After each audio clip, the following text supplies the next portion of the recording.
आज हम बात करेंगे नीट के लिए आप कैसे प्रिपेयर कर सकते हो, राइट।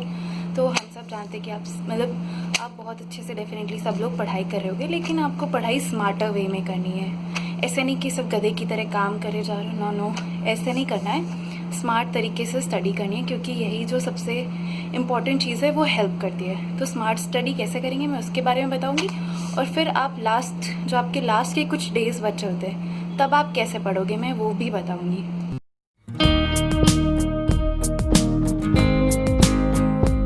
स्टार्ट करते हैं फिज़िक्स से। तो बेसिकली देखो, फिज़िक्स में क्या है, आपको कोई भी सब्जेक्ट हो, फिज़िक्स हो, केमिस्ट्री हो या बायोलॉजी हो, आपको मार्क्स गेन करने हैं स्मार्टर वे से, ठीक है। तो वो वाले टॉपिक्स जिससे आप मार्क्स इजीली गेन कर सकते हो वो आपके टिप्स पे होने चाहिए, जैसे कि थर्मोडाइनमिक्स हो गया, और फिर आपका ग्रेविटेशनल हो गया, सेमीकंडक्टर्स हो गया, वेव्स हो गया, इलेक्ट्रोस्टैटिक्स, और ये सारी चीज़ें जो इजी चैप्टर्स है ना वो आपके टिप्स पर होने चाहिए, क्योंकि वही जो है उनसे आप मार्क्स ज़्यादा से ज़्यादा गेन कर पाओगे, राइट। ये हो गया। फिर उसके बाद आपको ज़्यादा से ज़्यादा फिज़िक्स में क्वेश्चंस प्रैक्टिस करनी है, क्योंकि सिर्फ वही चीज़ जो है वो हेल्प कर सकती है। जितने ज़्यादा क्वेश्चंस आप सॉल्व करोगे उतना अच्छा होगा। और नोट्स के क्वेश्चंस बिल्कुल मत मिस करना, क्योंकि जहाँ पे आप कहीं पे भी पढ़ते हो, वेदर आप कोई भी कोचिंग इंस्टीट्यूट या फिर कहीं पर भी पढ़ते हो, तो वो सारे टाइप्स के आपको क्वेश्चंस प्रैक्टिस करवाते, तो उसको भी प्रैक्टिस करना, ताकि आप जो है वो वेराइटी ऑफ क्वेश्चंस आप कर सको, ठीक है। तो मिस बिल्कुल नहीं करना है। तो फिज़िक्स के लिए इतना। एक और चीज़ आपको ध्यान रखनी है, क्योंकि हम जानते हैं फिज़िक्स जो है उसमें बहुत सारे फॉर्मूलाज होते हैं। तो आपको एक क्या करना है, एक छोटी सी नोटबुक बना लेनी है, राइट। और उस छोटी सी नोटबुक में आपको क्या करना है, चैप्टर वाइज सारे फॉर्मूलाज लिख लेने, ताकि एंड मोमेंट पे जस्ट बिफोर 1 और 2 डेज आप पूरे फॉर्मूलाज रिवाइज कर सको। और फॉर्मूलाज तो डेफिनेटली आपके टिप पर होने चाहिए, ये चीज़ आपको ध्यान रखनी है फिज़िक्स में, ओके।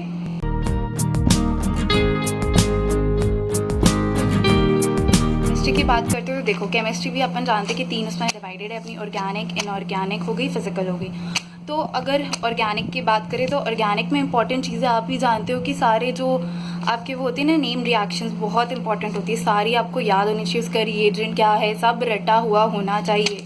कोशिश करो तो इसको भी अगर आप चाहो तो लिख लो, एक नोटबुक में अलग से लिख लो, ताकि एंड मोमेंट पे आप इसको क्या कर सको, रिवाइज कर सको, ठीक है। और ऑर्गेनिक के लिए तो मैं प्रेफर करूँगी कि आप एनसीईआरटी पढ़ो, मतलब पढ़ो एनसीईआरटी, अच्छी है, और लाइन टू लाइन मतलब आपको पढ़ी हुई होनी चाहिए, एटलीस्ट 1 से 2 बार पढ़ी हुई होनी चाहिए ऑर्गेनिक के लिए। फिर आते हैं अपन किस में, फिजिकल में।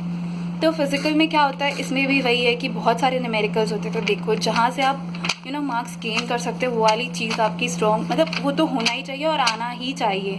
तो इसके लिए भी आप क्या करोगे, फिजिकल के लिए एक छोटी सी नोटबुक, मतलब एक सेपरेट नोटबुक बना लो पूरी केमिस्ट्री के लिए। तो एक जगह ऑर्गेनिक का लिख लो, फिर एक जगह फिजिकल के फार्मूलाज लिख लो।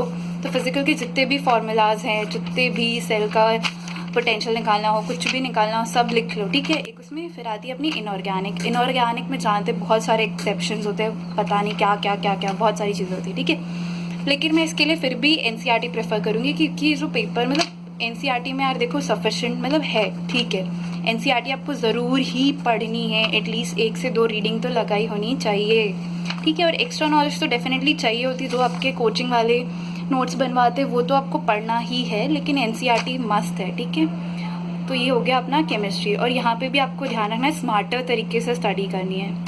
और हाँ, एक और चीज़ ध्यान रखना है आपको कि जो ऑर्गेनिक में होते हैं ना आपके, वो लास्ट वाले चैप्टर्स, पॉलीमर्स, और वो छोटे छोटे जो चैप्टर्स होते हैं वो अच्छे से रीड करना लाइन टू लाइन, क्योंकि कभी कभी जो क्वेश्चंस आते हैं ना वो एक एक लाइन से उस पर क्वेश्चन बना दे, तो डेफिनेटली आप मिस नहीं, मतलब आपके 4 नंबर बहुत इंपॉर्टेंट है, एक क्वेश्चन के लिए भी 4 नंबर मतलब भाई बहुत ज़्यादा इंपॉर्टेंट होता है। तो वो गलत नहीं करना, क्योंकि वो बहुत ईजी होता है, ठीक है। तो उसको अच्छे से पढ़ना है आपको।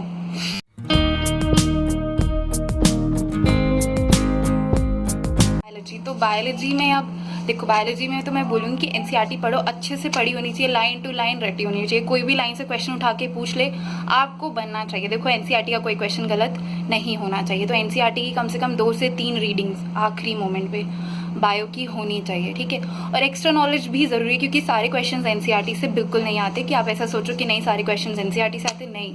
लेकिन कम से कम जो मैक्सिमम पार्ट है वो तो एनसीईआरटी से आ रहा है ना, तो एनसीईआरटी तो आपके हाथों टिप्स में होनी चाहिए। साथ के साथ एक्स्ट्रा जो आपके नोट्स है कोचिंग के वो भी आपके टिप्स पर होने चाहिए। तो ये होगी। और बायो में जितने ज़्यादा क्वेश्चंस प्रैक्टिस करोगे उतना अच्छा है। और कोशिश करो कि आप टाइम डिसाइड कर लो, कि मान लो 30 मिनट्स में आप कितने ज़्यादा क्वेश्चन सॉल्व कर सकते हो, ठीक है। वो ज़्यादा फ़ायदा करेगा आपको, क्योंकि जितनी ज़्यादा आपकी स्पीड होगी और एक्यूरेसी होगी वो बहुत ज़्यादा बेनिफिशियल होगी। हाँ, बायो के लिए तो आप जानते हो कि वो एनिमल किंगडम और प्लांट किंगडम होता है, उसके नोट्स बना लो, छोटे नोट्स, मतलब एक बड़ा सा A4 शीट ले लो और उस पर लिख लो शॉर्ट फॉर्म में, छोटा ज़्यादा बड़ा नहीं बट शॉर्ट फॉर्म में लिख लो। तो इससे क्या होगा, फटाफट रिवाइज कर पाओगे किसका एग्जाम्पल क्या है, क्या क्या फीचर्स हैं। It will be really helpful. आने वाली हूँ कि मैंने कैसे प्रिपेयर किया था कि लास्ट के कुछ डेज़ जब आपके पास बचते हैं, 45 से 50 डेज़ बचते हैं, तो आप कैसे प्रिपेयर करो और पूरा सिलेबस आपको कवर करना है, वो आप कैसे कर सकते हो और आपको रिविजन भी करना है, ठीक है। तो मैंने जो अपना स्टडी, मतलब मेरा ये प्लान है जो मैंने बनाया था, मैं आपको वो बताने वाली हूँ। तो मैंने क्या किया था कि जब मेरे पास कितने अप्रॉक्सीमेटली 55 डेज़ बचे हुए थे, 55 डेज़ बचे थे, तो व्हाट आई हैव डन, मैंने 45 डेज़ रख लिए, फिर 45 नहीं 40 डेज़ आपने अलग रख लिए, जिसमें आप मेन स्टडी करोगे, पूरा सिलेबस अच्छे से डिटेल, मतलब अच्छे से पढ़ोगे आप, ठीक है। फिर उसके बाद जो आपके 15 डेज़ बचे उसमें आपका होगा रिविजन। क्या 15 डेज़ में आप रिविजन करोगे, तो अब आपको क्या करना है, जो पहले के 40 डेज़ बचे हुए हैं, तो उसमें आपको ज़्यादा टाइम नहीं लगेगा, मुश्किल से 1 घंटा लगेगा। तो इसमें आपको करना क्या है, देखो जितने भी है केमिस्ट्री, बायो, फिजिक्स, सबके लिए एक अलग से एक लिस्ट बना लो। मेरे कहने का मतलब है कि क्या करो, हर एक चैप्टर का लिस्ट, मतलब सारे चैप्टर्स की लिस्ट बना लो, चैप्टर वाइज लिख लो। सारे आपने लिख लिए, फिर आपको सब में कर लो ऐसा, फिजिक्स में, केमिस्ट्री में, बायो में, ये आपने किया। फिर अब आपको क्या करना है कि आपको प्रायोरिटी, आपको पता होना चाहिए कि आपका स्ट्रॉन्ग पार्ट कौन सा है, वीक पार्ट कौन सा है, आपको किस चैप्टर को कितना टाइम देना है, ये सारी चीज़ आप लिख लो, ठीक है। और उतना ही टाइम आपको उस चैप्टर को देना है, उससे ज़्यादा नहीं देना है। ये आप कितना, ये 40 डेज़ में आपको, क्योंकि पूरा कोर्स कवर करना है, 11th का, 12th का, साथ के साथ न्यूमेरिकल सब कुछ करना है। तो ये चीज़ हो गई। पढ़ रहे हो डेफिनेटली आपको डिटेल में पढ़ना है। तो फिजिक्स से मैंने क्या बोला कि फिजिक्स से आप जो आपके नोट्स है, कोचिंग के नोट्स हैं आपके पास, उससे प्रैक्टिस करो, जो भी उन्होंने क्वेश्चंस करवाए हैं वो भी प्रैक्टिस करो, एडिशनल क्वेश्चंस भी करो, जितना कर सकते हो, जितने ज़्यादा क्वेश्चन फिजिक्स में करोगे हेल्प करेगा। और फॉर्मूलेज तो आपको आने ही चाहिए। बात अब नेक्स्ट आता है आपकी केमिस्ट्री में आपको, मतलब देखो केमिस्ट्री में सारी वही चीज़ें जो मैंने पहले बताई कि नेम रिएक्शन आनी चाहिए, इनऑर्गेनिक में NCERT अच्छे से पढ़ लेना, एक बार तो डेफिनेटली पढ़ ही लेना, अच्छे से पढ़ लेना, लाइन टू लाइन, ठीक है। और ऑर्गेनिक में जो वो पॉलीमर्स के लास्ट वाले चैप्टर है वो भी पढ़ लेना, एंड फॉर्मूले सारे याद होने चाहिए सब अच्छे से। और इसमें न्यूमेरिकल्स भी प्रैक्टिस करना फिजिकल में, ठीक है, बहुत सारे न्यूमेरिकल्स प्रैक्टिस करना।